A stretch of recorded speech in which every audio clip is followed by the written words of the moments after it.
Just half hour of meditation every day can revolutionize your life. You will be reborn as a new personality and you will be able to see the changes in yourself. And in 3 months, you are a different person. Meditation or dhyana should ultimately help us transcend the mind, take us beyond the mind, transcend the function of the mind, which is to think, to feel. Instead of thinking of God, feel the presence of God.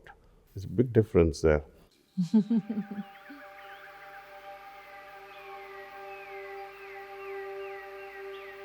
Nestled amidst the silence of the trees, lots of peace and calm. मैं आई हूँ एक ऐसी जगह जहाँ हर कोने में आपको मिलेगी शांति ही शांति।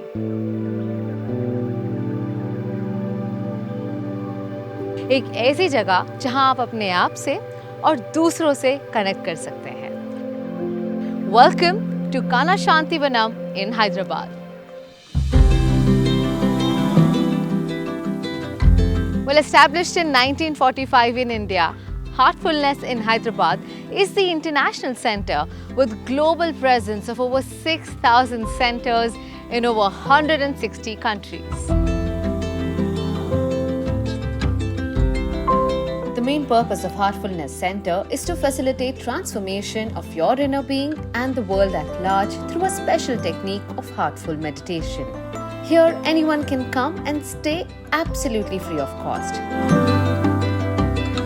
The center features the world's largest meditation hall, which was inaugurated by Sri Ramnath Kovindji, as well as a library, a forest, and a yatra garden, and much more.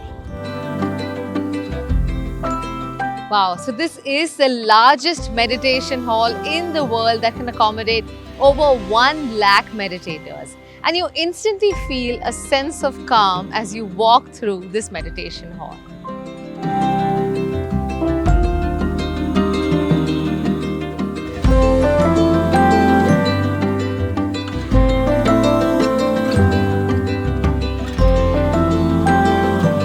Well, I can't wait to meet Global Heartfulness Guide Padma Bhushan Kamleshji Patel, lovingly called as Daaji.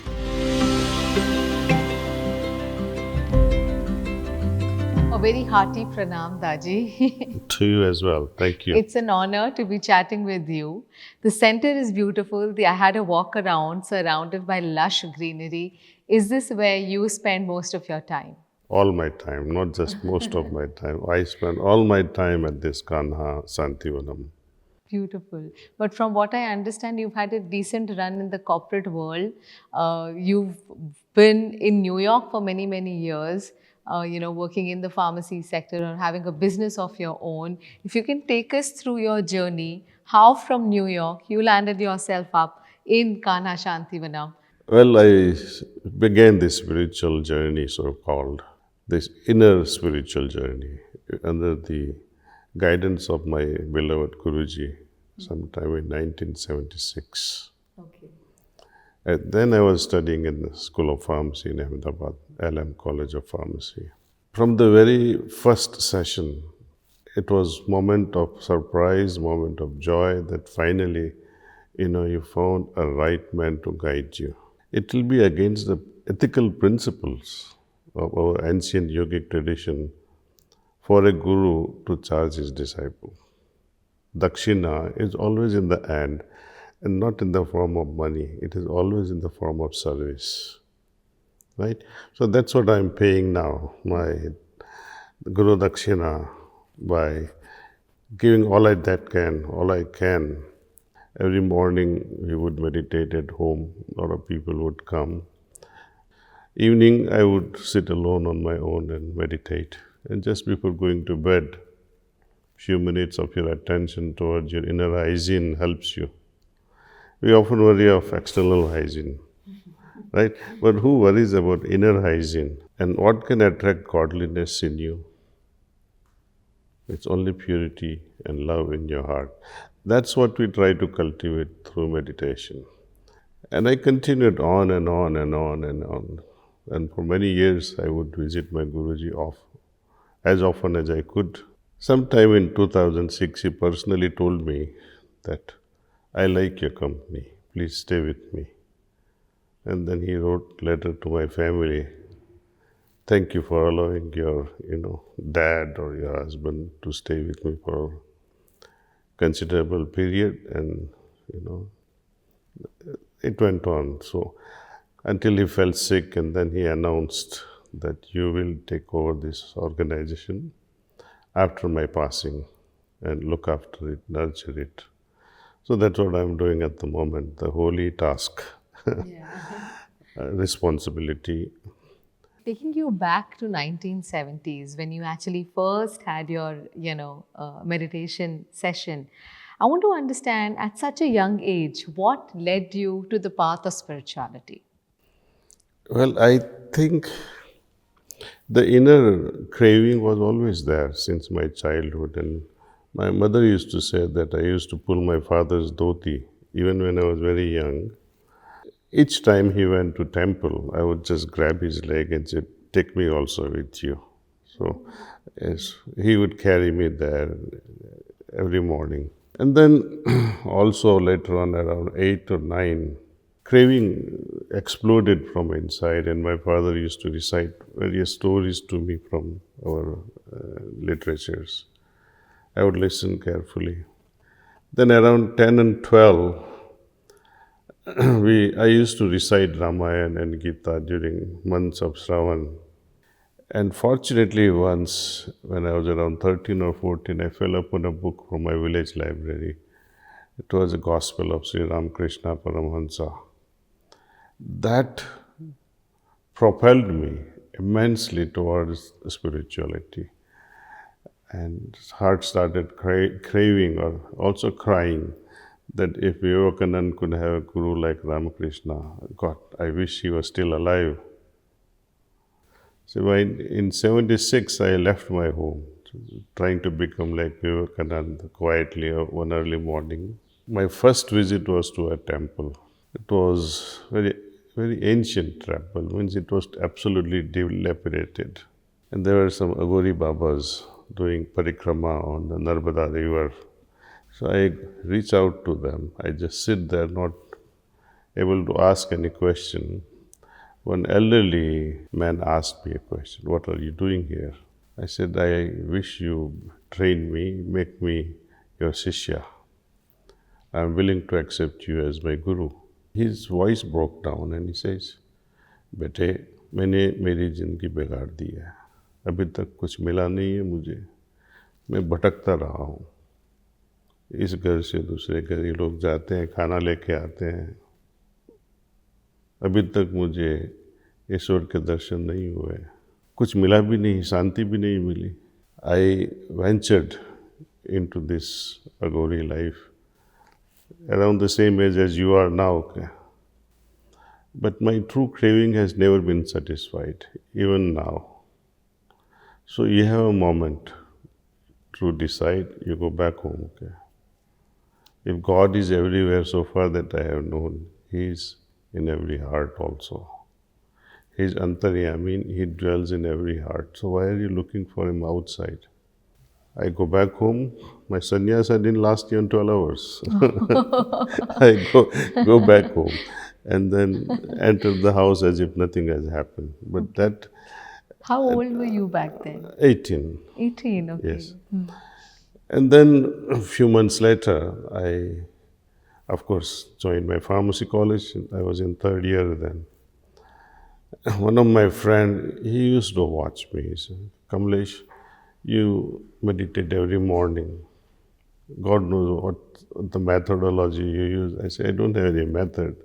I just keep my eyes closed.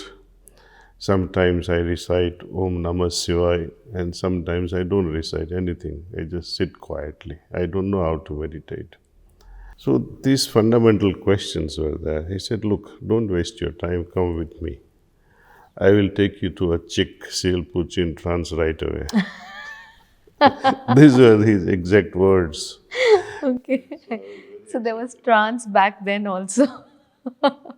Okay. Those were the days when people were like, those were hippie days. Right. Okay. So this language was very, not too foreign. So I readily accepted, She said, "Don't, let's not talk too much. You sit quietly, keep your eyes closed, and focus towards your heart with an idea that the presence of divinity is already there in my heart in the form of light. Not as a luminosity, but just an assumption of presence of light." I said, "Okay, I can do that." And the moment I close my eyes and sit, within a fraction of a second, a flow or the gush of energy flowed into me with such an intensity. I was just blown away. So it's just gone. Like, in Star Trek, they say, "Beam me up, Scotty." And I was absolutely dematerialized. And this was just your first First session. session. Absolutely gone. There was no existence of my own left. I couldn't feel my hands, nor body, nor sorry. Nowhere was any feelings left. I was zapped completely. And in the middle of this, some awareness arose in me with the golden glow of my most cherished saint, Ramakrishna Paramahansa, and his left hand raised with the blessings that you have found your Guru, like that. And since then, I have never looked back. So, Daji, you had a wonderful first meditation session. But tell me, is it that few people are actually gifted, or do you think anybody can meditate and achieve the state of being that you do every time that you meditate? Because every time I try to meditate, my mind is wandering around at different places. Anyone can meditate because the system is so simple, very simple. Where you are asked to do, just close your eyes with an idea of presence of the source of divinity in your heart. Rest of the work is done by the trainer or the guru or your guide. So you should have a little bit of trust. He should be able to guide me. But don't create andhashraddha or a blind faith in the beginning. Let your experiences tell you each time you sit and meditate, is this right for me? Spiritual reality is much deeper, where Guru doesn't speak much. His presence guides you. His work on us unfolds newer realities within us, which we witness. His role is as a catalyst. He stays away from us, remains away physically, mentally, in every way possible. But the impact is on our heart whenever we meditate, on our experiences. I get a lot of thoughts and I am not able. This is the story of many people. Even, I would say, instead of saying chronic patients, these chronic meditators or the seasoned meditators, they also find problems now and then. Oh, today I was stormed by thoughts. So we understand there are natural things with us. Eyes are to see, tongue is to taste, nose is to smell, ears are there to hear, listen. And so mind is to think. You cannot demand eyes not to see. You cannot demand mind not to think. That's number one problem we have. Mind will always think. But through meditation, we try to regulate the mind. We make it think on whatsoever we want it to think upon so that we can solve the puzzle. Meditation or dhyana should ultimately help us transcend the mind, take us beyond the mind, transcend the function of the mind, which is to think, to feel. Instead of thinking of God, feel the presence of God. There's a big difference there. Raji, it's possible for anybody to be in family life, corporate life, or be in whatever stage of their life they are at and still continue spirituality, meditation, and connect with oneself. Well, spirituality is not at a crossroad of material existence or bhautik jivan or your family life. As I was sharing with you the example of the argument made by my preceptor was God foolish enough to create two sexes if one was enough? So that answers everything, that it's a natural life. Once you become singly oriented towards one only, it's a natural life. Realization is a natural process. Many sannyasis, you look at their eyes. Swamis, you look at their eyes. The way they move their eyes, their dry eyes, there is no affection. They may smile, but it's like a glass eyes, glossy eyes. There is no affection in those eyes. Hungry eyes, looking for something all the time. So think over it. If love is the purpose, then loving just your children, loving just your family member is not going to be enough. You have to love everything, every flower, every star, every blade of a grass, every tree. And that's why in Hinduism, if you notice, there was a family life all through and through. The sage Yajnavalkya, sage Vasistha, sage Bhrigu, all these sages of high statures, Saptarishis, all of them were married. And these sages, with compared to today's sages, are like, I would not say even they are lamp in front of a sun. They are only darknesses, black holes. So they had this beautiful integration of a spiritual life, seeking God, and a fine balance with their bhautik jivan, material life. Take for example, Lord Rama. Was he bachelor? No. Was he foolish? No. Right? Lord Krishna. Need not say more than that. Material life, our day-to-day corporate life, or you're working somewhere, your business life, your family life, it's an integral part of your spiritual life. You ask your heart any difficult questions that you have. Even before you finish your question, heart gives you answer. But you get confused when you don't want to listen to the heart. But there's still so much confusion. Even when you ask your heart. I mean, if it was really that easy, why do people find it so difficult to make decisions? Because they don't want to do it. Heart says meditate. But you have think, oh, let me go through my Twitter messages. Let me see this video. Let me call my friend. You waste time like that. See? Just half hour of meditation every day can revolutionize your life. Just try it, just for 3 months. Meditate morning and evening and see how it changes your life once and for all. You will be reborn as a new personality, and you will be able to see the changes in yourself instantly, moment you begin meditation. And in 3 months, you are a different person. How do you think one can prioritize and make it a habit? Any time management tips that you would like to give as to how do you make this a part of your daily life? In fact, if you are very busy, this is the best for you. Busiest man will find a lot of time when he meditates. For example, whenever I used to meditate during my corporate days, timing was very fixed. Between 6:30 and 7:30, I would meditate in that slot. One advantage is nobody would call me, because all friends and business people know ये बंदा अभी इस घंटे में meditation करता होगा, don't disturb him. So one discipline comes. Second thing, when you are meditating, though you don't want to scan through your daily routine, still it comes to your mind. And in that process, when you are face to face doing those things, you realize that I should not attend this, I should not do this, I should not do that.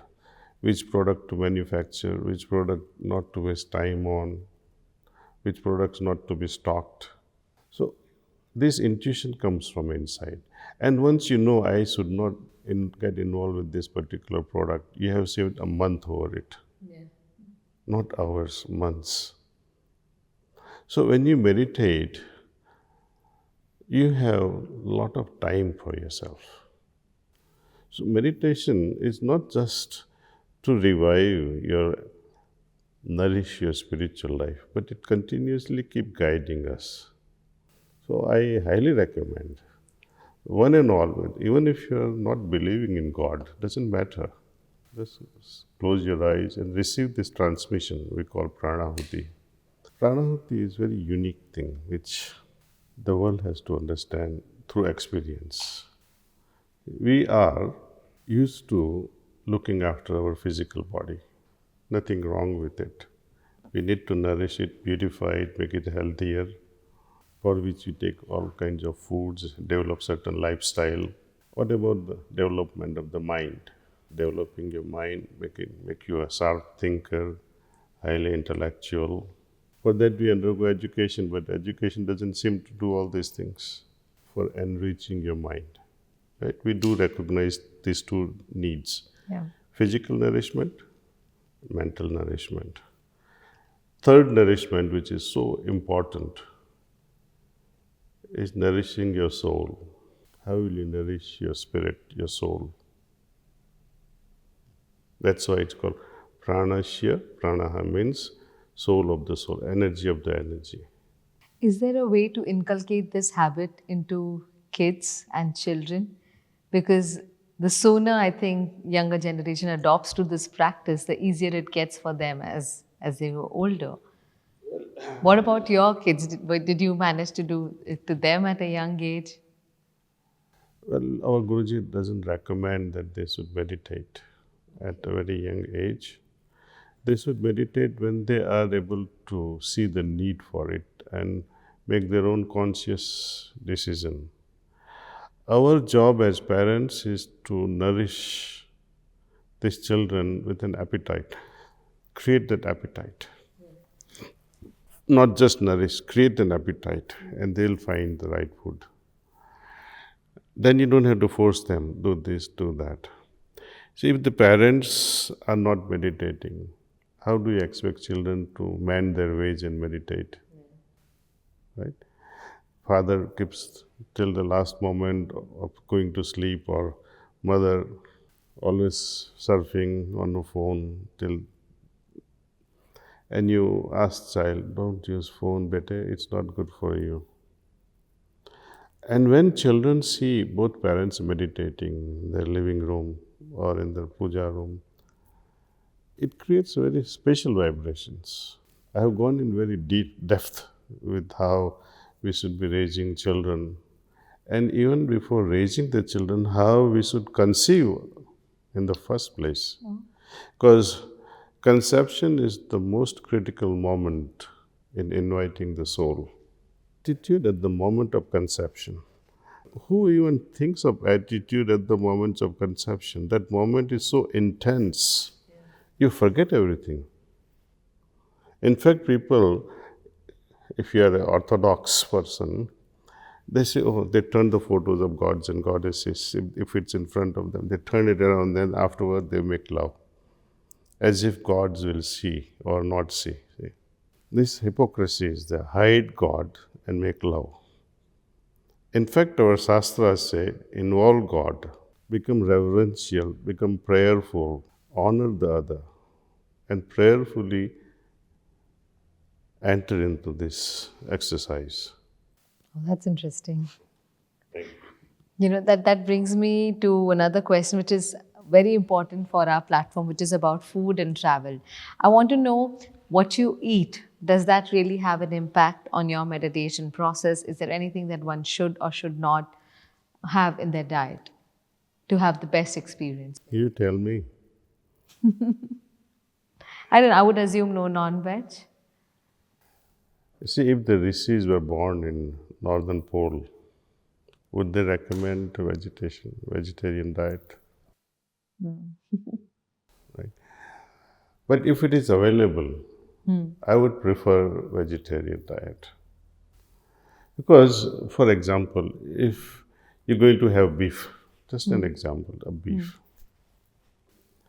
and if you raise that little calf with whom you played in your childhood, it became cow, not yielding milk now, and later on you take a knife and slaughter it, and then you eat it. Would your heart agree? Is it aesthetic? Is it aesthetic to a human heart? No. Right? You decide what to do with it. You may not kill, somebody else has killed it. Second thing, the vibrations, let's see if I slap you. How would you feel at that moment? And having been slapped, bang, and it hurts like hell. Imagine the vibratory pattern created on that part where you are being slapped heavily. Killing an animal is not just giving a slap. That's the maximum pain that you can cast upon any, taking a life away. If my whole body vibrates differently after being abused, imagine what becomes of that body once it is killed. Right? It absorbs all those negative vibrations. And when you partake that, what happens to your body? It has nothing to do with punya or papam. What it does to your body, to your soul, that matters. In New York, many people, they ask me, Mr. Patel, what do you take? I say, I take anything that doesn't move, vegetables. What about eggs? They don't move. I said, eggs are also something that falls in that category. He said, but they don't hatch. I said, I do believe they don't hatch, but mother doesn't think so. Mother chick doesn't realize for her is the baby. Yeah. Once it's taken away, at least for a few hours, it haunts. Where is it? The thoughts carries on with that. That creates negative vibrations again. Yeah. What is it that you like to eat, Daaji?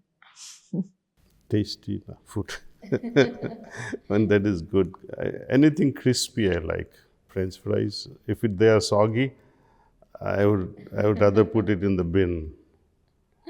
It has to be crispy. Chapatis has to be crispy. So things like that. By and large, potatoes are my favorite. But on my people said you shouldn't have potatoes. They are not good for you. Okay. Maybe I should have asked you this earlier on, but why the name Daaji? What does it mean? Daaji. It's a Gujarati word addressed to father's younger brother, means uncle. Father's elder brother is addressed differently. Father's younger brother is addressed as Daaji. So, and people were calling me after I came into this position. Some called me master, some called me Guruji, and I didn't like to be labeled as Guruji and master. So I said, call me as Daaji, I am your father's younger brother. Take it like that. So. And clearly you are really loved by whoever I am meeting here. That's Daaji is, I think in Hindi it's Chacha, right? Chacha. Who's also known to always give the right direction without being absolutely strict in life. So Daaji, it's been wonderful talking to you. Thank you so much for taking us through your journey, sharing these meaningful insights. And I'm definitely going to try and practice the heartful meditation and see the differences. You've spoken of many benefits. Too many. Yes, too many. Too many to ignore. Absolutely. Thank you. Thank you so much. Thanks. Thank you.